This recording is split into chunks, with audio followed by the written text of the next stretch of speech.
Penyelundupan ganja dari Sumatera Utara ke Bali digagalkan tim gabungan Direktorat Penindakan dan Pengejaran Deputi Bidang Pemberantasan BNN dan BNNP Bali. Petugas mencegat dan menggeledah truk ekspedisi jenis Isuzu Elf Nopol B9727 KXT Senin 14 Juni 2021 sekitar pukul 02.00 WITA.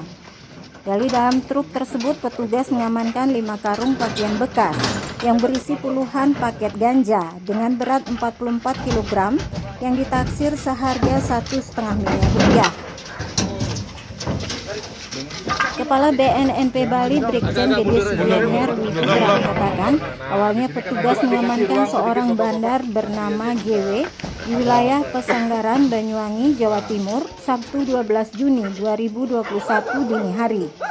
Dari tersangka didapat informasi akan adanya pengiriman ganja dengan jumlah besar dan petugas melakukan penyanggongan di Terminal Mengui. Petugas juga membuntuti truk itu dari Pelabuhan Merak, Banten hingga Bali.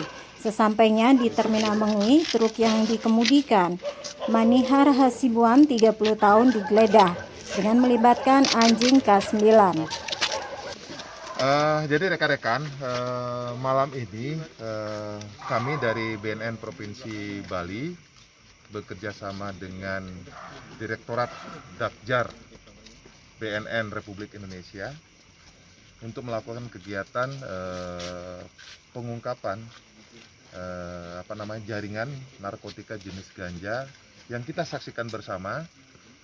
Dilakukan penggeledahan dan hasil yang kita dapatkan ada sebanyak berapa ini tadi 22. Diperkirakan satu ini tuh beratnya 2 kilo sehingga kurang lebih sekitar 44 kilogram, dan nanti untuk lebih jelasnya kita akan timbang. Nah, adapun awal mula dari kasus ini berkat pengembangan penangkapan yang dilakukan terhadap bandar narkotika yang selama ini menjadi DPO dari BNN Provinsi Bali di bawah pimpinan langsung Bapak Kabid Berantas BNN Provinsi Bali, Pak Putu Arjaya yang ada di sebelah kanan saya. Sepasang suami istri yang ditangkap di daerah Banyuwangi, di daerah Pesanggaran.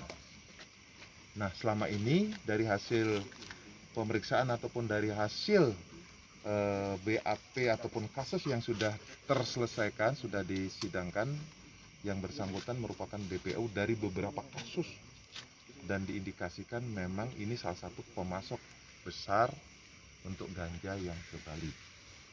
Sehingga hasil penangkapan itu dikembangkan dan ada pengiriman. Barang ini dikirim dari Medan menggunakan jasa ekspedisi, dan barang ini sebagian isinya kemarin sudah diturunkan di Jakarta ya Pak Putu ya, buah-buahan, jambu, dan sekarang masih sisa ada dalam bentuk kayu, kemudian ada juga dalam bentuk pakaian bekas, dan di mana ganja ini dibungkus dalam beberapa karung. Dari tadi ada berapa karung yang diturunkan? Ada total karung berapa? 5 karung. Enggak. Seluruhnya Tadi ada berapa karung ya? 12 karung Pak. Ya. Jadi dari hanya 5 karung yang ada ganja. Itu secara singkat, dan ini akan kita kembangkan. Sejauh mana di Bali ini, siapa jaringan dan sebagainya, nanti akan kita rilis kembali. Nah, untuk itu mungkin Pak Putu mungkin ada tambahan, Pak Kabid Berantas saya berkaitan dengan tersangka bandar yang ditangkap ini. Mungkin silakan disampaikan. Ya, terima kasih Jenderal. Mungkin saya sedikit saja menambahkan bahwa malam ini kita melaksanakan RPE, Rapid Planning Execution. Jadi RPE ini dilakukan karena ada informasi memang dari tersangka DPO kita yang kita ambil hari Sabtu dini hari di Banyuwangi. Selebihnya nanti kita akan lakukan pengembangan, kita akan lakukan pemeriksaan lebih lanjut. Mudah-mudahan nanti bisa menemukan barang bukti lagi atau tersangka lagi. Mungkin itu tambahannya Bapak. Oke, terima kasih Pak Putu. Mungkin ada teman-teman dari ini Dakjar, mungkin ada yang perlu disampaikan. Dan teman kita dari Dakjar ini memang beliau dan tim mengawal memantau truk ini dan ini memang sampai dengan selamat sampai di sini, dan ini memang berkat koordinasi yang kita lakukan. Ya, betul Pak Putu. Betul. Jadi ini memang kalau masalah hambatan-hambatan ya suka dukanya pasti panjang perjalanannya Pak ya. Dan itu butuh perjuangan yang luar biasa. Saya dari atas nama Kepala BNN Provinsi Bali mengucapkan terima kasih. Saya sudah berkoordinasi dengan Brigjen Sugiri, kebetulan juga beliau selaku Direktur Dakjar Deputi Berantas BNN RI. Jadi Bapak Wayan Sugiri, saya kira teman-teman media sudah tahu karena beliau pernah bertugas di Bali. Ada yang sampaikan? Cukup? Cukup ini. Pak Udin ada? Cukup. Cukup. Jadi itu teman-teman media, saya terima kasih sudah malam-malam sudah hadir, dan selanjutnya kita nanti akan rilis kembali hasil pengembangan yang nanti akan kita lakukan beberapa hari ke depan ini. Oke? Dan kalau untuk ganja ini yang terbesar atau gimana, Dan? Dari hasil data dan diskusi yang kami lakukan dengan Pak Kabid Berantas, memang ini yang terbesar yang pernah dilakukan oleh BNN Provinsi Bali.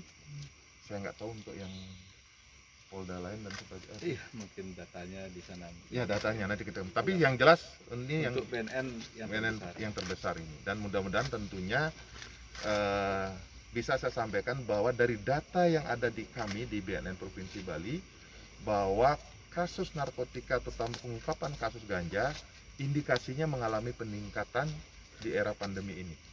Dan dari yang kita tangkap itu para pengedar yang kita tangkap dan amankan ada berbagai macam pekerjaan ya Pak Putu ya, profesi. Ada yang pemusik, ada yang IO, ada yang apa lagi? Pelukis, dan ada juga pelatih surfing.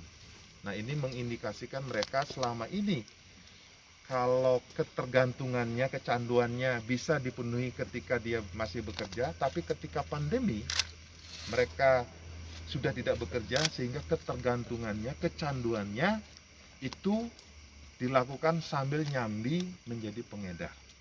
Itu indikasi yang dapat kami simpulkan sementara. Nah, tentunya kami berpesan kepada masyarakat Bali, kalau memang masih ada yang kecanduan, jangan ragu-ragu. Pecandu, korban penyalahguna itu jangan ragu-ragu datang ke BNN terdekat. Itu tidak akan dipenjara, rehabilitasi secara gratis dan privasinya dijamin. Jadi jangan menunggu nanti ditangkap dan kecanduan menjadi pengedar. Sanksinya nanti hukumannya adalah hukuman mati, dan tentunya juga selain ancaman hukuman mati juga akan dikenakan TPPU ataupun tindak pidana pencucian uang.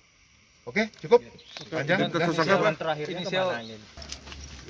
Menurut Sugianyar, tersangka GW sudah lama menjadi target operasi dan terindikasi menjadi pemasok terbesar untuk ganja ke Bali. Tujuan terakhir ganja ini memang di Bali, dan BNNP masih terus melakukan pengembangan karena tidak menutup kemungkinan ada anggota jaringan tersangka di Bali. Dari pengungkapan ganja ini menyelamatkan kurang lebih 20.000 orang dari bahaya narkoba. Tim Liputan Bali Week News melaporkan.